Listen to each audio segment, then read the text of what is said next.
All right, ladies and gentlemen, welcome to Tuesday's episode of Morning Brews. My name, of course, is Ryan Smelts, and today we are talking about planning your day. So, in case you missed yesterday's episode, first of all, go back and be sure to listen to that.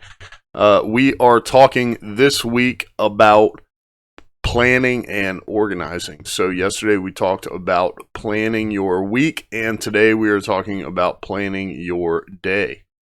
So a lot of people may not think that there's a huge difference between these two. However, like I talked about yesterday, you do have a more general approach to the week. The same would go for planning your month, even planning your year. So a lot of times I have the next year planned out. The biggest difference is there might be a spot where I know I'm going to have to do something. Maybe I know what it is I have to do. Maybe it's a meeting or a trip or something like that. But maybe I don't have all the details yet, and I add those as I get closer when I sit down to plan my day or plan my week. So the same goes for planning your week and planning your day. I have 3 bullet points today. Number 1, review week's plan and add specific times. Number 2, prioritize tasks. Number 3, include everything. Absolutely everything that you have or that you know. So in reviewing your week's plan and adding specific times, one example of that might be that you have gym time set aside. Like I have gym time set aside in the morning and in the afternoon. We've talked about that before. But maybe you have something else going on this week or today specifically that conflicts with that. So maybe when you sit down to plan your day, for example, I normally do mine right before I head off to work. So maybe I move my afternoon gym time from 5 o'clock to 5:30. Maybe I cancel it for today, depending on what I have going on. So that's an example of, basically at the beginning of the week when I plan my week out, I have gym time set aside every single day in the morning and in the afternoon. But maybe when I get to Tuesday, it's just not going to work out. I'm too busy. Maybe I have some phone calls or a meeting that I have to attend. And in the grand scheme of things, that's one reason why I plan 2 a day. We've talked about this before. Number 1, getting better results faster. And number 2, in case one falls through, then maybe instead of going to the gym 10 times that week, I'm still able to knock out 8 or 9. So that's an example. Several other examples could be maybe you have a morning meeting every single day.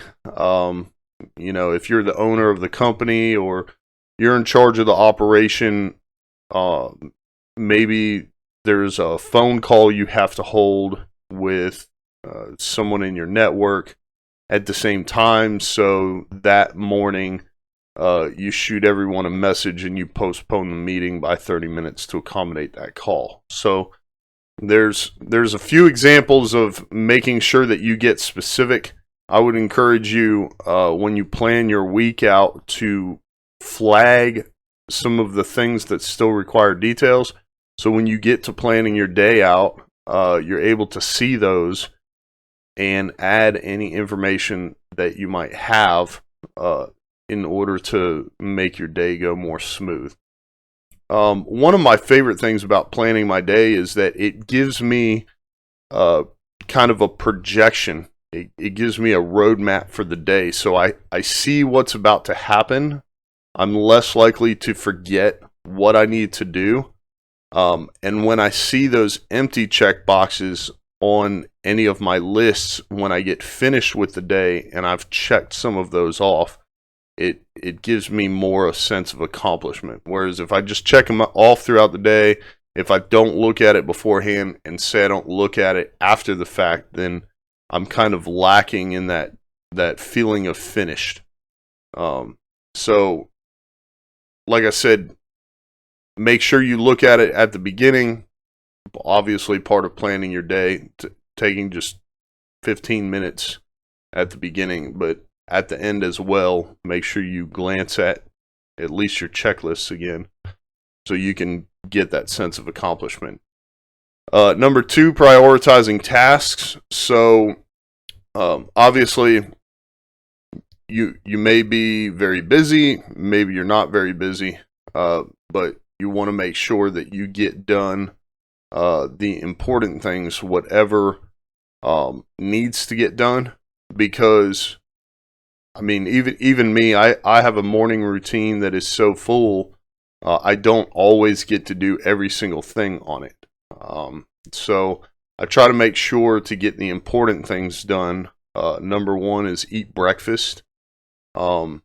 If I don't eat breakfast, if I do take lunch, I end up eating too much at lunch, or I eat lunch too early and then I get hungry later on before dinner time. So that's just an example, but I would never sacrifice eating breakfast if I can help it. So that's kind of priority number 1.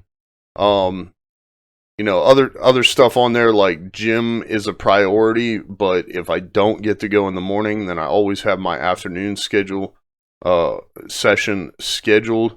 The same would go as long as I wake up and I go straight to the gym. As long as I knocked out that morning session, if something comes up later on, then I can push the afternoon session. It kind of gives me the best of both worlds. I get to prioritize the gym as well as knock it out of the way if something comes up. So at least I get to go once a day at a minimum. But just whatever is most important to you, reading.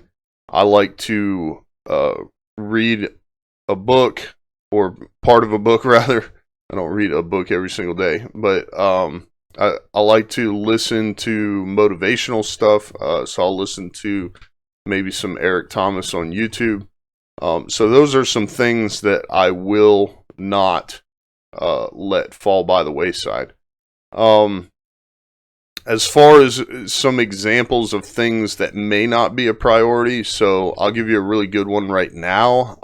I picked up the part of my morning routine being crossing the previous day off of a calendar.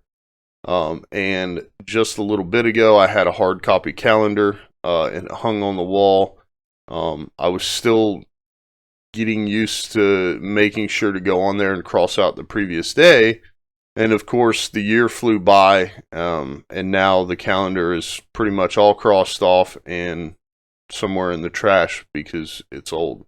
It was just one of those marketing calendars I got for free from somewhere. But my point is, since then, I have not made it a priority to go out and buy one, and therefore crossing off the previous day on a hard copy calendar has become less and less of a priority, since obviously I don't have one.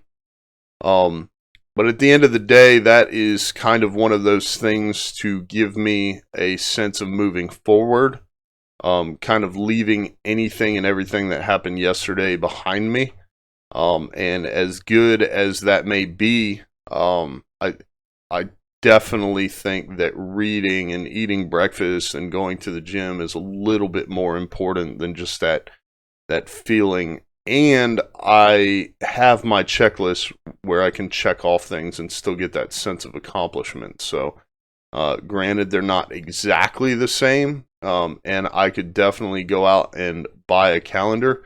I have chosen to not make that a priority. So anything on your list, it could be your morning routine, it could be your to-do list, anything that maybe you don't feel requires the same amount of attention as, something else that's maybe taking care of yourself, or if you're looking at your schedule for the day as it relates to work, maybe you have several meetings, and one of them is just one that you kind of want to do, but maybe don't absolutely have to do today. Then that would be another example of something that would go a little bit lower on the priorities list. So moving on to the last point I have, and that's include everything. So I can't stress this enough, because when you sit down for those 15 minutes to plan your day, if you forget to include anything, then as you approach whatever that is, you may let something fall by the wayside. So for example, if you have a meeting and you fail to pay attention to the address of that meeting, even if it's a Zoom call, you don't want to get to the time of that meeting and be clicking around looking for the link or what have you. So make sure that if you scheduled it and they didn't automatically include the Zoom link in the calendar invite, then you find that, add it to your calendar yourself, add the address. Make sure you know when and where things are going to take place. It will also help you if you do realize, say you had a meeting and you thought it was going to be on Zoom and you find out it's at a physical location and it's a 10-minute drive. Maybe then, right there in the morning when you're planning your day, you can shuffle that around. Whereas if you don't plan your day, if you don't include absolutely everything, you get to the time of that meeting and now you're trying to scramble and you're just not going to be able to make things happen. So make sure you're planned. Make sure you're prepared for your day. That is all I have for you. I hope this is of some value. I hope if you're someone that has never planned their day or week, that you start now hearing this. It definitely makes life a lot easier overall. It makes things easier. It gives you, a little bit of a heads up into what's about to happen. And that's definitely something that I am a fan of. So be sure to check out yesterday's episode. If you like this episode or any of the Business and Brews or Morning Brews episodes, then be sure to leave us a 5-star review. Yamil Cruz episode came out yesterday of Leaders Make Leaders. He is out in California doing big things, so be sure to check that out. And if you like what you hear, make sure you subscribe wherever you listen to podcasts. Most importantly, tell your friends to subscribe. My name is Ryan Smeltz, and I will see you on tomorrow's episode of Morning Brews.